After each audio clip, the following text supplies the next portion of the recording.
Esto es Hell Explosive Podcast, el espacio donde entrenar no tiene por qué ser aburrido, sino simplemente lo contrario. Nosotros decimos 50% entrenamiento, 50% entretenimiento y 100% salud real. Comenzamos.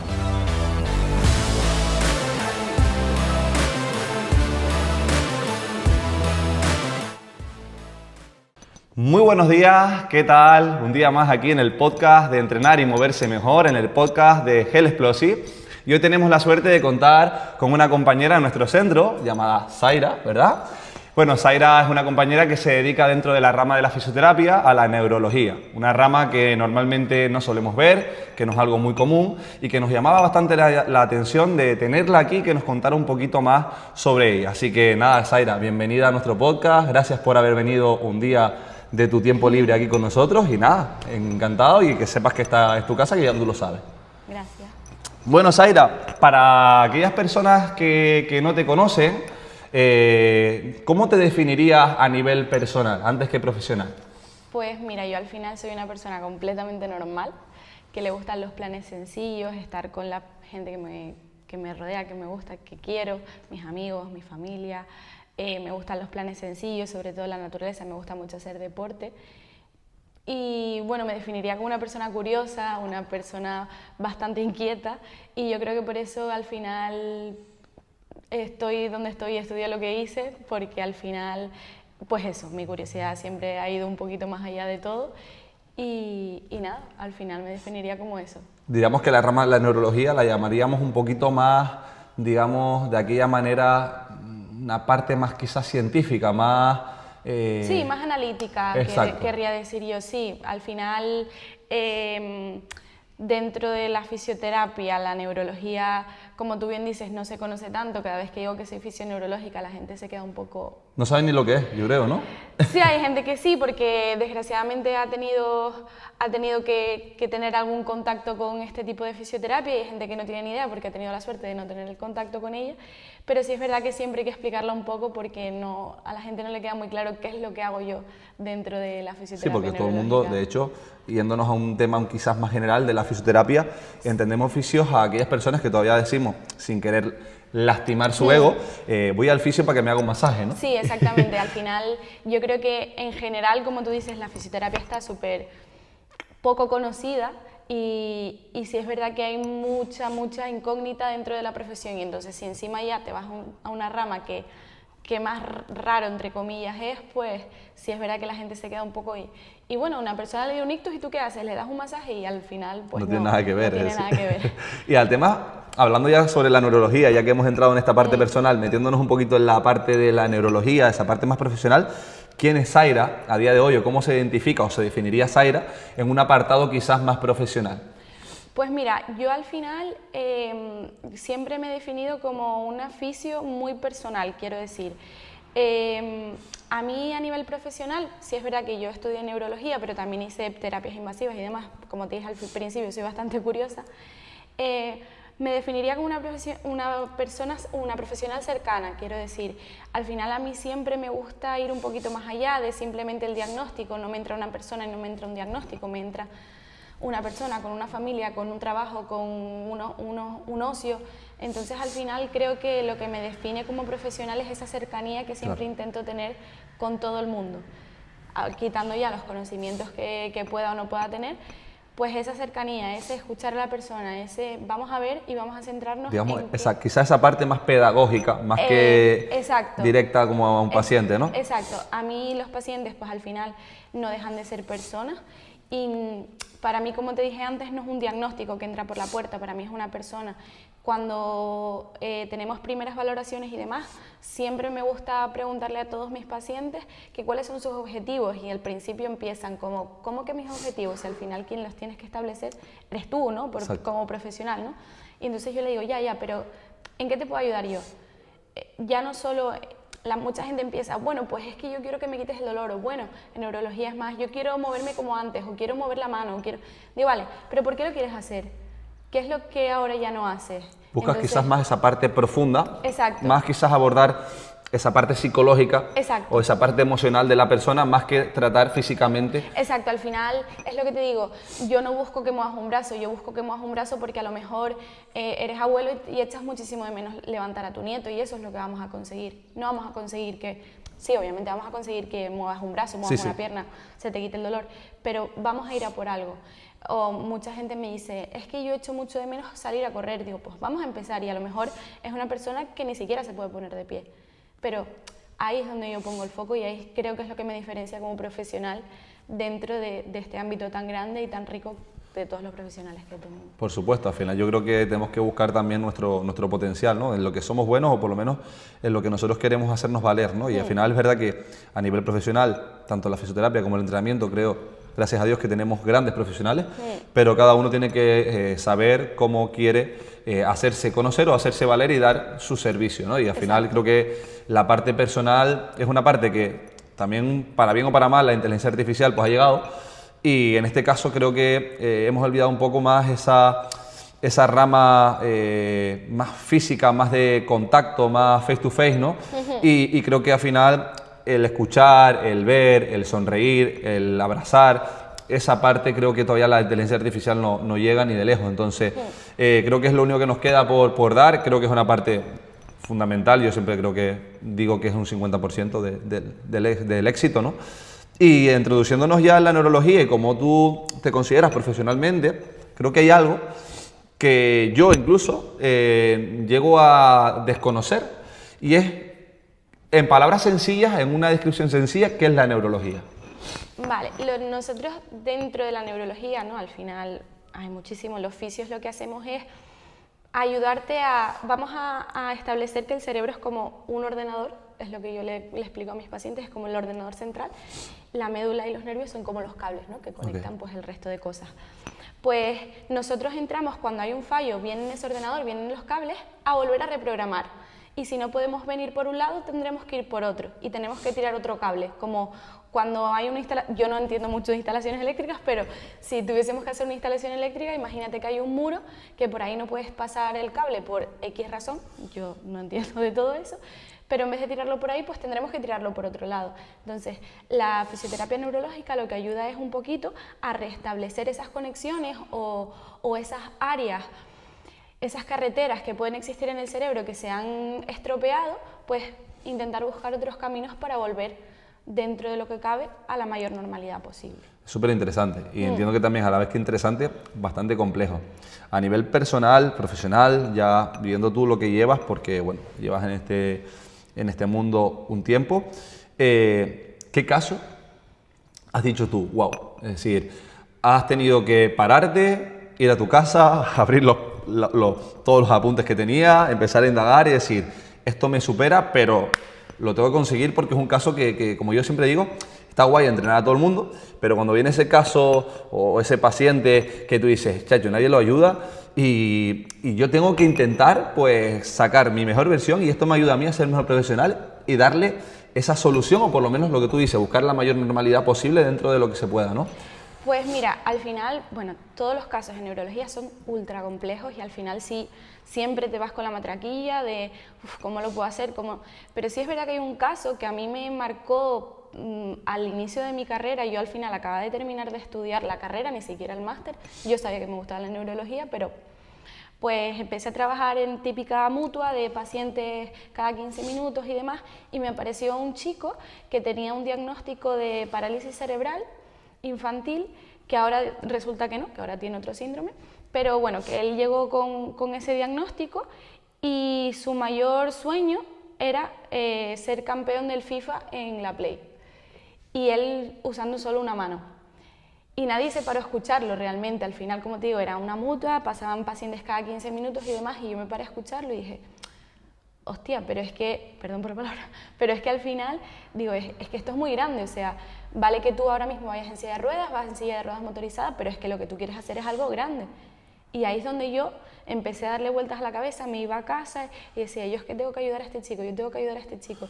Y a día de hoy, pues está contratado con un equipo de ¿Lo ha conseguido? eSports. Sí, está contratado con un equipo de eSports y va Ostras, a que campeonato. jugar a la Play con una mano. Sí, incluso En su momento también le llegó a contactar el equipo de la Play, que no sé qué empresa es ahora mismo. La verdad que yo de Play hace Bueno, muchos años que dejé de jugar, así bueno, que... pues le contactaron como para poder hacerle un mando a su mano y demás, porque él creo que es la derecha, es la mano que no usa y utiliza la izquierda, si no es al revés. Claro, le ahora hicieron no un recuerdo. mando adaptado a... Le querían hacer un mando adaptado, pero él aprendió con el mando normal, el mando pasada. el que se vende a todos los públicos. Y entonces él dijo que no, que prefería él ya se había adaptado y juega con un mando normal. Ostras, pues si es difícil jugar con un mando normal, con dos manos, imagínate con una. Utiliza una, sí. Pues bueno, al final yo creo que ese tipo de casos es lo que hablamos, creo que es lo que hace retroalimentarnos de que si ya algo nos gusta, pues todavía nos guste más, ¿no? Claro. Entonces creo que es un mundo súper interesante, súper complejo. Yo tenía claro que hoy quería tocar una dosis mínima porque si empezamos a hablar de neurología aquí, yo creo que se podría pegar 3-4 horas y obviamente estamos hablando de una carrera de 4 años o de especialización 2, corrígeme si me equivoco. Y algo que me llama la atención es tú cuando decides empezar a estudiar fisioterapia, lo haces por lo que decías al principio, quizás ya eso lo venías, digamos, trayendo de atrás, pero sí es verdad que en qué momento o qué punto de inflexión ocurre, en qué momento ocurre que la Zaira que quería pues estudiar fisioterapia decide me gusta la neurología. Algo tuviste que ver o captar para decir yo quiero dedicarme a esto. Pues mira, realmente yo ni siquiera quería estudiar fisioterapia. Bueno, no sabía lo que quería estudiar. Yo estaba en segundo de bachillerato y yo envidiaba muchísimo a la gente que lo tenía claro porque yo no tenía ni idea. Yo lo que tenía claro es que yo quería ayudar a la gente. Era algo que yo sabía que yo tenía dentro, que yo quería ayudar a la gente, pero no sabía ni cómo, ni por qué, ni... Entonces fui a las típicas charlas de la universidad, me metí en enfermería, en fisioterapia, en medicina y en derecho, creo que fue. Y dentro de todas, la que más me llamó la atención fue fisioterapia. Y dije, bueno, dentro de la forma en la que yo creo que quiero ayudar a la gente, creo que la fisioterapia es lo que más me encaja.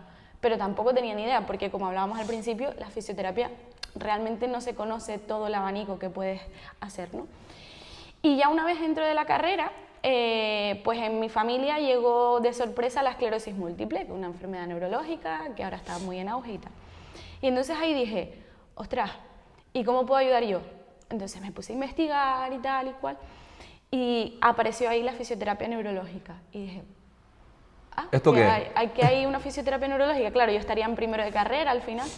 ¿Tenías conocimiento un poco de lo que abordaba la neurología? ¿Venías ya con un poquito de bagaje detrás o era un poco algo nuevo para ti que te llamó la atención y ya está? Al final sí es verdad que tenía un poquito porque también hemos tenido casos de amigos de mi padre y tal que tuvieron un hijo y nació con una enfermedad neurológica rara y tal, y me acuerdo yo de ese niño y no se me olvidará nunca, que tenemos un año, yo tengo un año más que él, perdón, y yo me acuerdo yo tener 3, 4 años y él ir en carrito y yo decir, ¿y él por qué no camina? Y yo no entenderlo, ¿no?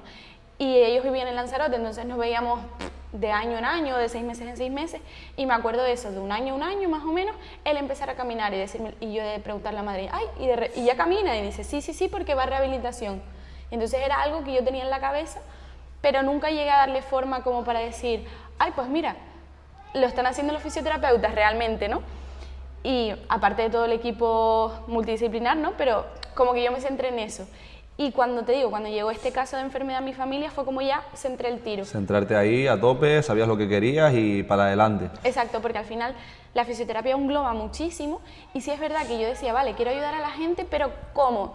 Tienes asignaturas de muchas cosas en la carrera y hasta que de repente pasó esto y empecé a estudiar la asignatura de neurología, ya a mí se me abrió el mundo y dije, esto es lo que yo quiero hacer. Zairi, y una pregunta, obviamente es muy generalista, amor, la pregunta que te hago, pero sí es verdad, hay pacientes de neurología, todos los casos son reversibles, es decir, tienen solución al 80%, o la mayoría de ellos siempre tiene alguna, digamos, una parte de ese daño que se queda ahí para toda su vida. A ver, es que, como bien hablamos antes, abarca muchísimo. Entonces tenemos enfermedades neurodegenerativas, tenemos accidentes cerebrovasculares, el típico ictus, tenemos enfermedades con las que se han nacido, tenemos muchísimas. Hay cosas que son reversibles, hay cosas que no.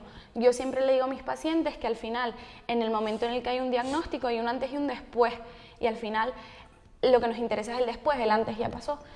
Entonces, no te podría decir qué porcentaje vuelve a su vida completa, sino es una nueva vida. Al final siempre es una nueva vida. Gente que queda con más secuelas, gente que queda con menos secuelas, pero sí es verdad que al final tenemos que adaptarnos a una nueva realidad. En este caso vamos a hablar de ictus, que es lo más común, ¿no? Y siempre hay una vida pre-ictus y una vida post-ictus. Entonces, donde nosotros entramos, que es en la vida post-ictus, yo al menos intento que sea lo más parecido a lo pre-ictus posible, pero ahí se recupera, hay contextos y hay familias y hay personas que hay muchísimos factores, no solo entramos nosotros, entran muchísimas cosas, Entramos en una situación quizás que también lo que se hace por fuera quizás es igual o más importante que lo que se hace dentro, vamos a llamarlo higiene diaria, por así decirlo, y no hablamos de higiene de limpieza, sino de higiene en todo, ¿no? El comer bien, el ser saludable, el ser físicamente activo, el que la familia coopere. Yo al final, y creo que esto lo compartimos mucho pues, en la profesión en general, pido mucho el apoyo de las familias, ya sean personas mayores, sean niños, sean adultos funcionales, da lo mismo. Al final yo siempre les digo que el día tiene 24 horas y yo les atiendo 1 hora. Entonces, si los ponemos en proporción, al final yo no estoy haciendo nada. Exactamente. La terapia no les está haciendo nada. Entonces, tenemos que trabajar mucho en casa si queremos llegar a lo que realmente queremos llegar, ¿no? A los objetivos que hemos planteado. Y es súper importante ponernos de acuerdo con las familias, con los amigos, con el entorno del paciente. Y si necesito reunirme 4 veces con unos padres, me reúno 4 veces. Si me reúno con los hijos, me reúno hasta que no lo entiendan y rememos todos a por una, al final la terapia no va a tener ningún tipo de sentido.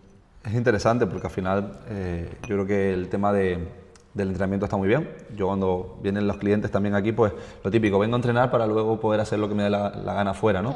Hablamos de equilibrio y ahí estoy totalmente de acuerdo, creo que debe haber un equilibrio, pero no debemos olvidarnos de lo que tú dices. Tú al final vienes 1 hora al día, el día tiene 24 horas, si tú un día 1 hora lo haces bien, pero las otras 23 no tienes unos buenos hábitos. Yo creo que para cualquier sistema, ya sea neurología, cualquier persona entrenada para lo que sea, cualquier objetivo y demás, creo que no tiene sentido y que obviamente no sería el camino a seguir, ¿no? Y volviendo al tema que decías antes, que me llamó bastante la atención de esta persona que quería ser el mejor con ese mando de la Play, no sé si nos puedes decir si la neurología y el rendimiento va unido en alguna parte. Si tú, por ejemplo, has tratado, obviamente, pues te especializas más en la neurología, pero también crees que esa forma de tratar, esa forma de enfocar la recuperación, también la podrías utilizar o crees que tiene algún enlace directo hacia el rendimiento, que creo que, por ejemplo, en pacientes con cáncer, la gente cuando se lo digo dice, ¿qué dices? ¿Cómo va a hacer eso? Y decía Íñigo San Millán y también Mario Redondo, que tienen mucho más que ver y muchas más semejanzas de lo que pensamos en un paciente oncológico con el rendimiento de atletas pues, que son profesionales, ¿no? Entonces, en este caso, la neurología y el deporte, ¿se parecen en algo? En la constancia. Yo siempre, o sea, cuando te lo planteas, dices, es que al final es la resiliencia de los pacientes y la constancia. Al final, estas personas van a salir adelante llevando constancia dentro de sus hábitos, de sus terapias y demás, y en el rendimiento pasa lo mismo. O sea, es lo que hablábamos antes, un día bueno no va a hacer que tengas una temporada buena. Lo que te va a hacer una temporada buena es que ese día bueno se repita todos los días. Y eso lo único que lo hace es la constancia y la disciplina. Y es lo que yo, extrapolándolo a mi campo, es lo que le pido siempre a mis pacientes. Lo que te hablaba antes, yo estoy 1 hora contigo a la semana, o estoy 2 horas contigo a la semana. De resto, ¿quién está? Estás tú, contigo mismo. Sí. A quien le interesa lograr esos objetivos es a ti mismo. Entonces, al final, yo siempre les pido mucha responsabilidad y mucha constancia. Y ahí yo creo que es donde se compaginan o donde pueden estar ciertas semejanzas con el rendimiento, sin duda. Yo te conozco, no del todo, pero sí te conozco bien, porque son muchos años ya que nos llevamos con esta amistad. Y hay algo que siempre hemos sabido, bueno, tú sabes y yo te veo, ¿no? Es la constancia que tú tienes y eso que hablas ahora sobre la disciplina. Ahora a nivel más personal, yéndonos a otro campo que no es la neurología, pero sí, bueno, que marca un poco de dónde viene esa Zaira, esa digamos, texitura o esa, digamos, forma de ser para querer solucionar problemas tan complejos como decíamos la neurología, pueden estar marcados por una personalidad que se debe a algo, que se ha forjado con algo, ¿no? Y es cierto que tú practicabas la natación desde muy pequeñita, hasta hace poco, y de hecho, a día de hoy todavía has vuelto y demás. Y creo que la natación, yo que la he practicado, pero de forma bastante esporádica, sé que es muy dura, muy dura. Para mí es de los deportes más duros que he practicado. Y quería hacerte pues esa pregunta, si crees que la Zaira, esa personalidad que se ha remarcado hoy, cómo eres tú con esa constancia, esa disciplina, ese tesón, por así decirlo, se viene dada también en parte por el deporte, lo que ha significado el deporte en tu vida. Sí, yo creo que al final el deporte en general, siempre lo he dicho, siempre lo diré, te da unos valores flipantes. Y la natación en este caso, que yo la practico desde que tengo uso de razón, tengo un gorro puesto realmente, me ha dado eso, la disciplina, la constancia. Al final es un deporte individual en el que pasas muchas horas contigo mismo, pasas muchas horas entrenando para lograr objetivos súper pequeños, y al final eso en mi vida personal y en mi vida profesional lo he extrapolado de una manera que al final es mi forma de ver el mundo, ¿sabes? De ser constante, y que al final pequeños cambios valen muchísimo, y es lo que al final yo intento hacerle ver pues a todo el mundo que me rodea, y con mis pacientes es algo que yo trabajo mucho, que eso, pequeños cambios, pequeñas cosas, al final son un mundo, porque al final yo, por ejemplo, en natación yo trabajaba mucho la velocidad, y en la velocidad bajar 3 centésimas es un mundo de mucho entrenamiento, de mucha exigencia, y después ¿Entrenaban 5 días o 6 días a la semana? Entrenaba de 5 a 6 días a la semana, sí. Normalmente 5 o 6 era variable, y entrenaba 2 horas diarias en el agua, metida, pum. ¿Estudiabas y entrenabas? Estudiaba y entrenaba. Para bajar a lo mejor un segundo, que en la vida un segundo, ¿qué es? Nada. Nada. Y en la natación, en este caso, es un mundo. Un mundo completo de muchos meses de entrenamiento, de muchos meses de estar partiéndote ahí el cuerpo sin ganas, de tener que ir y decir, esto yo lo hago por mis narices, lo saco. Y es algo que yo en la vida en general intento aplicarlo en todo lo que hago. Muy bien, al final yo creo que este tema del deporte, a veces, a lo mejor estás conmigo en esto, yo creo que sí, la mayoría de personas que se lo explicas, pues llegan a entender este contexto que voy a explicar ahora, ¿no? Y es cuando tienes un niño y hace un deporte, natación, baloncesto, tenis, tenemos la manía, los padres, sobre todo las partes, que los padres de hace años, incluso algunos de la actualidad todavía, comete el error de cuando un niño saca malas notas, le quito el deporte. Y al igual no le quitas el móvil, no le quitas el ordenador, sí, no le quitas la Play, no le quitas esa parte de ocio fuera del deporte. Y utilizamos siempre el deporte como castigo, cuando el deporte es una herramienta que ayuda y que potencia el rendimiento académico. Y no lo digo yo, no lo estoy inventando, sino que hay estudios que te lo avalan y te lo puedo buscar por un montón de fuentes que tengo la suerte de conocer y de haber leído. Entonces, ¿qué opinas tú sobre esos padres que, bueno, como tú decías, tú estudiabas, nadabas, estamos hablando de un deporte donde no se entrenaba 2 veces a la semana, se entrenaban 6 y 5 días, que ya eso, y son 2 horas de entrenamiento, no es una hora, que como por ejemplo el fútbol era 1 hora, hora y media, estamos hablando de 2 horas, es más, lo que te lleva a tus padres, lo que te cambias en el vestuario para entrar y salir y demás. Entonces estamos hablando de amor de 2 horas y media, 3.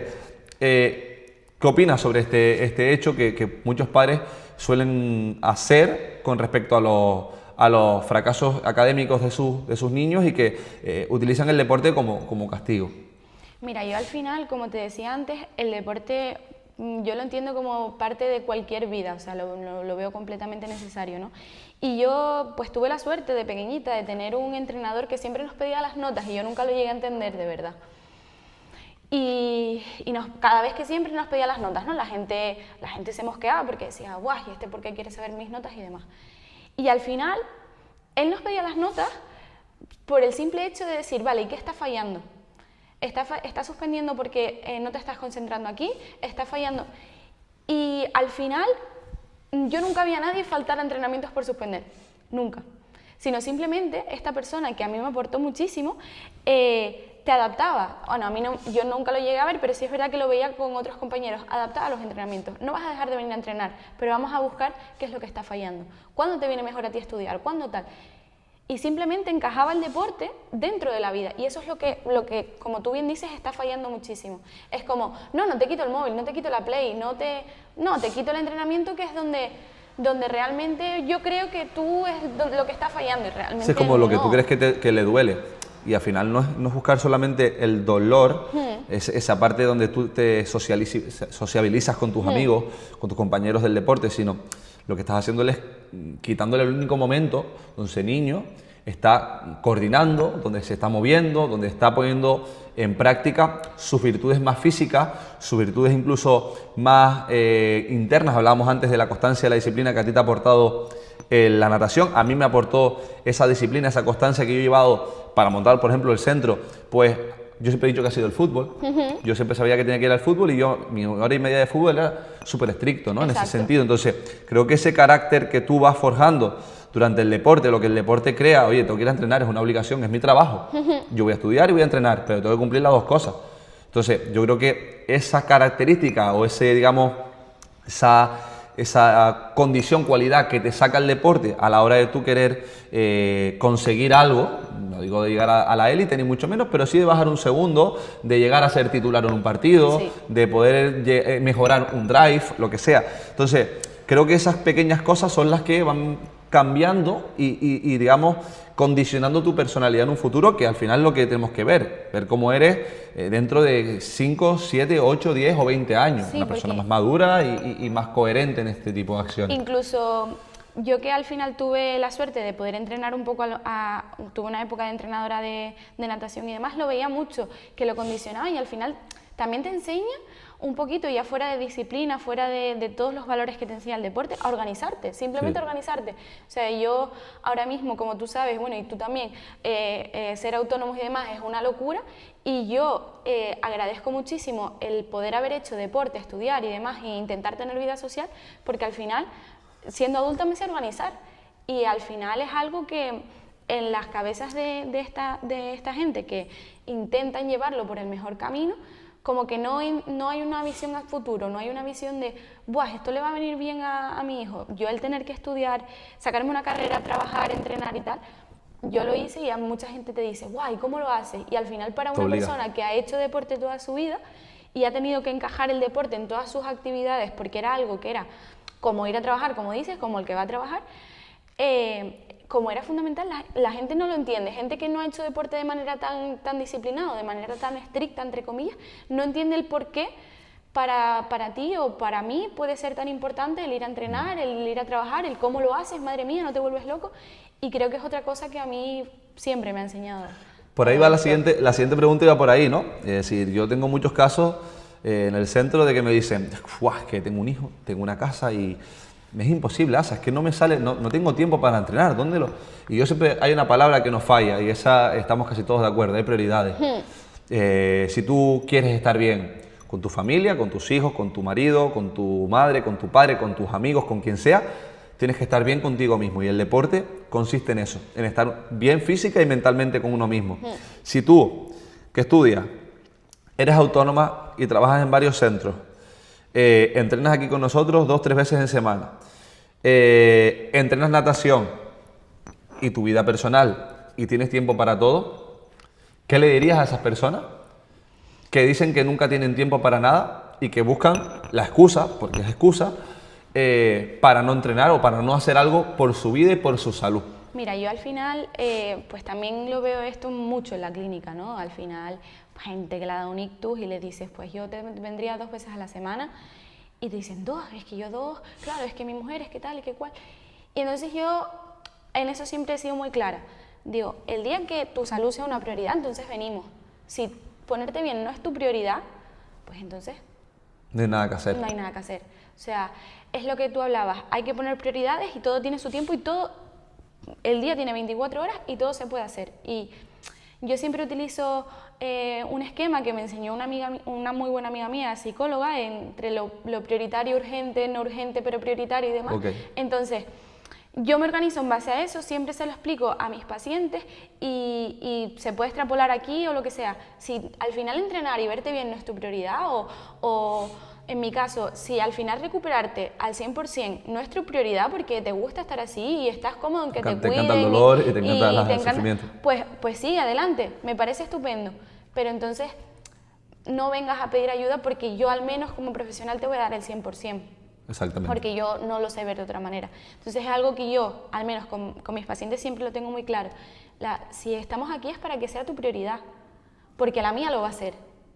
Al final la hora que yo esté contigo va a ser completamente por y en pro de tu recuperación. Pero si al final no lo tenemos claro, yo ahí no puedo al final entrar. es lo que tú dices. Muchas veces viene un paciente o un cliente que quiere conseguir un objetivo y tú lo ves y tú le quieres dar lo mejor, ¿no? Pero cuando tú ves que la persona quiere, pero no es su prioridad, es decir, yo quiero tener un Ferrari aparcado fuera de la puerta, yo quiero tener una mansión y yo quiero viajar a Japón, pero me levanto por la mañana y lo único que hago es echarme el café, un tabaco y poco más, ¿no?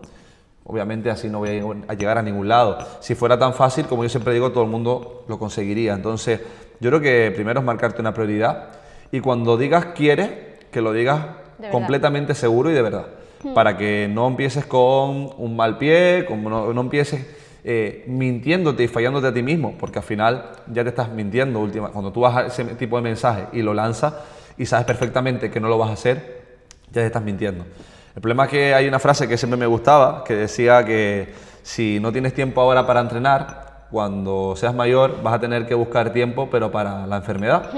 Y es así. Sí, Veo muchos mayores ya, lamentablemente, que de mi familia y no de mi familia, que los veo pues fatal. Yo la verdad que no me gustaría, yo siempre se los he dicho, digo, te quiero un montón, digo, pero yo a mí no me gustaría tener 50 años y estar así.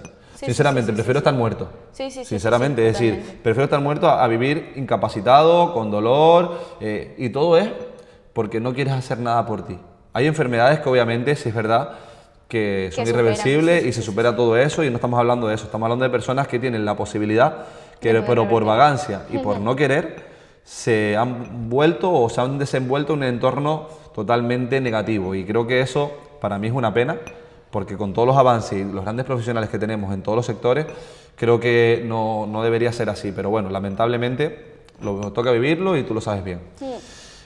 Zaira, no quiero alargar mucho más la entrevista y te quiero hacer dos últimas preguntas. La primera de ellas es, ¿cuál crees que es el principal error que cometen los pacientes y las pacientes a la hora de recuperarse en una lesión? Y aquí hablamos lesiones ya no solamente a nivel neurológico, sino a nivel general. De todo general. Pues mira, el principal problema que tenemos ahora es que vivimos en una sociedad, en la sociedad de la inmediatez, que queremos todo para ayer. ¿Y qué pasa? Que el cuerpo no se recupera ayer, el cuerpo necesita su proceso. Y a todo el mundo le explico que hay que tener paciencia y hay que confiar en el proceso. Y es el mayor problema que nos encontramos dentro de las terapias, la desmotivación y la desesperación. Porque al final es como, me pasa muchísimo, gente que entra en silla de ruedas, se olvida muy rápido de que estaba en silla de ruedas. Gente que entra con muletas, se olvida muy rápido que venía con muletas. Y de repente te exigen más, te exigen más, te exigen más, te exigen más. Y no se acuerdan de todo el proceso que llevan. Entonces, yo lo que siempre veo, el error más común es eso, la desesperación, que quieren correr antes de saber caminar. Quieren saltar antes de saber correr, ¿no? Entonces, es algo que sí, que al final ahora mismo hay muchísimo marketing con muchísimas terapias que prometen que te van a quitar el dolor en 15 minutos y vas a salir estupendo y tal y cual. Y al final, ya no solo el error de los pacientes, sino el error que veo también eso dentro de la profesión, el marketing, el demás, el no sentarte, el no escuchar a la persona, qué es realmente lo que está pasando, descubrir el origen del problema, no centrarnos simplemente en un síntoma, sino duele, tiene dolor, voy a quitar el dolor, vale, pero le quito el dolor hoy, pero dentro de semanas me va a volver con el dolor. ¿Eso realmente es una fisioterapia que está curando, que está ayudando al paciente realmente o no? Entonces, sentarte, buscar el origen de ese dolor, buscar el origen de esa rigidez, de esa, pues cualquier cosa que haya pasado, ¿no?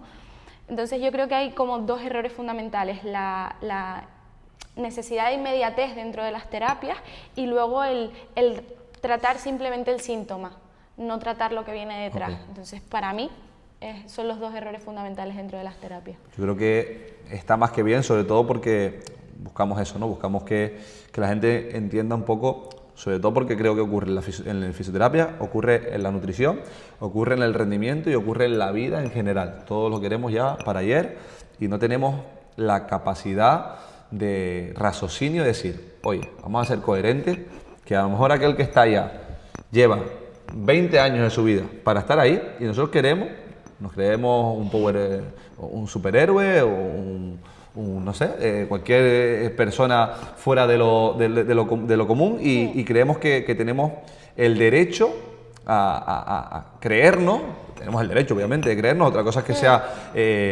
consistente esa creencia en que podemos llegar a los sitios antes que nadie, ¿no? Sí. Y creo que hay cosas que no está de nuestra mano solamente, creo que al final hablamos del ser humano, el cuerpo es súper complejo, nosotros que creo que estudiamos constantemente cómo funciona, nos damos cuenta de lo rápido que cambia y de las muchas cosas que vamos descubriendo día tras día, porque ya no es ni mes a mes, sino día tras día y que decimos, wow, lo que creíamos hace 20 años, Sí. ahora no es así. Sí. Entonces creo que es súper interesante y por ahí, aprovechando toda esta rama del entrenamiento, aprovechando la rama de la fisioterapia y demás, me gustaría que en 3 palabras o 3 cosas, 3 claves, vamos a decirlo, nos dijeras 3 claves recomendadas a una persona que esté mal, ya sea pues a nivel emocional, a nivel físico, a nivel mental, lo que sea, que no entrena y que se quiere encontrar mejor. Mira, yo lo primero que le diría es que se dejen ayudar, porque muy poca gente se deja ayudar realmente, buscan ayuda pero no se quieren ser ayudados, que tengan confianza en el proceso y que sobre todo tengan paciencia, lo que hablábamos antes, confianza en el proceso porque al final te vas a poner en manos de un profesional de que sabe realmente lo que está haciendo, confía en él o confía en ella y ten paciencia. Al final es tener paciencia y confiar en el proceso y ser constante, porque al final lo que hablábamos al principio, si tengo un día bueno pero el resto de la semana estoy apachurrado en el sofá, no me sirve de nada, no me sirve absolutamente nada. Entonces, ser constante, confiar y tener paciencia y dejarse ayudar. 3 cosas que parecen fáciles decirlas, además se escriben súper rápido en la pizarra, pero hacerlas súper difícil, ¿eh? Sí. Y ahí me incluyo yo incluso, ¿no? A veces pues no tenemos paciencia. Confiar, pues a veces nos cuesta confiar un poco, sobre todo, siempre tenemos esas dudas. Yo creo que más que con la persona que nos trata o nos ayuda, sino es más con nosotros mismos. Sí, no confiamos en que seamos capaces. Ahí hablamos un poquito de autocomplacencia también, por cierta manera, vamos a hablarlo por ahí. Es decir, nos castigamos demasiado. Si nos cuesta darnos un premio, nos cuesta darnos una palmadita a la espalda, decir, vales para esto, y nos cuesta decirnos cosas bonitas. Yo siempre pongo ejemplos tengo un paciente con un ictus que venía prácticamente en silla de ruedas y ahora mismo hace sentadillas búlgaras. Y hace sentadillas búlgaras y todavía me dice, pierde un poco el equilibrio en una sentadilla búlgara y todavía me dice, jolines, con lo fácil que es esto y yo cayéndome. Y tú ya dices, y no ves, fácil. Y no miran para detrás. Claro, y tú dices, fácil, o sea, tú tienes que ir a donde entreno yo, que hay gente que en principio no les ha pasado nada y yo soy la primera que me pones una sentadilla búlgara y si yo no me agarro me caigo. Y te caes. Sí, Pues siempre intentamos como un látigo y darnos, ¿no? Sí. Y a veces es tan simple como, por ejemplo, eso, miramos fuera siempre la televisión, yo, wow, aquella persona, no sé qué, mira. Y mira, perdón por interrumpir. No te preocupes, que tienes todo el derecho. Algo que sí, que también le diría a todo el mundo es que no se comparen, hablando por ahí, porque sí es verdad que es algo que yo machaco mucho, porque al final yo trabajo en una sala en la que a lo mejor hay 3 personas que le han dado 3 ictus que a lo mejor son iguales y tal, iguales sobre papel, ¿no? Pero después en desarrollo completamente diferente. Y mira cómo camina ese. Y y ese ya puede saltar, y ese puede subir escaleras y yo no. Y al final estás comparándote con otra vida, tú estás viendo un apartado, es decir, estás viendo un 5% de esa vida de esa persona, no estás viendo todo lo demás, el 95% restante no ves dónde vive, quién lo cuida, cómo entrena, cómo come, es decir... Falta muchísimo contexto. Exacto, el contexto es mínimo y es súper, digamos, simplista valorarnos o compararnos de esa forma. Creo que deberíamos más centrarnos en nosotros, darnos un poquito más de cariño, ser conscientes de que tenemos una vida plena porque el simple hecho de tener a tus seres queridos apoyándote al lado, eso no lo puede tener todo el mundo. Vivimos en una parte del mundo totalmente privilegiada. Privilegiada, exactamente, esa es la palabra, porque si te vas a África, sin ir más lejos, viven en unas condiciones, malísimas, y creo que nosotros no elegimos vivir aquí y nos tocó. Y creo que el simple hecho de valorar las pequeñas cosas y los pequeños retos, como tú decías, esos pequeños cambios, esas pequeñas mejoras de un paciente que viene de una determinada forma y lo consigue, esas cosas que conseguimos, ¿a qué ocurre? Vienes, no eres capaz ni aguantar en la bicicleta de aire ni 3 minutos a una determinada potencia, y llegas a los 2 meses y ya lo haces, y no nos paramos a valorar ese pequeño cambio. Y ahí me incluyo yo también, ¿eh? Sí, muchas veces no somos conscientes de pararnos y decir, oye, vamos a pararnos y lo voy a celebrar. Sí, los logros hay que celebrarlos, y los pequeños cambios también, porque no son fáciles. Así que nada, ya terminando y cerrando esto con broche de oro, porque creo que son 3 claves bastante potentes y que, como decía, son fáciles de decir, pero muy difíciles de completar. Pues darte las gracias una vez más, Zaira, porque creo que mucha gente no sabía o realmente desconocía la existencia de la neurología. Y creo que al final haberla tocado desde un punto tan superficial, pero también a la vez un poco más personal, como lo vives tú, creo que a mucha gente le puede quedar algo más en claro. Seguramente habrán personas que les ha tocado vivir o les toque vivir, desgraciadamente, esta situación.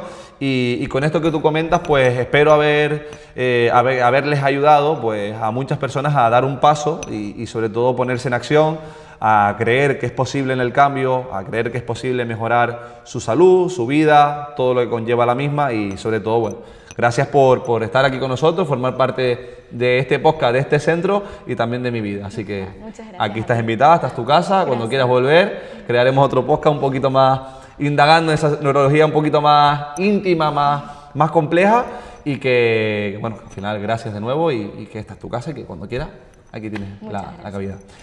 Esto es todo, este es el episodio de hoy, espero que les haya gustado. Ya saben que el próximo lunes publicaremos un nuevo episodio, no voy a decir de qué va, pero bueno, gracias por estar aquí, por oírnos y por formar parte de Moverse y Entrenar Mejor, el podcast de Health Explosive.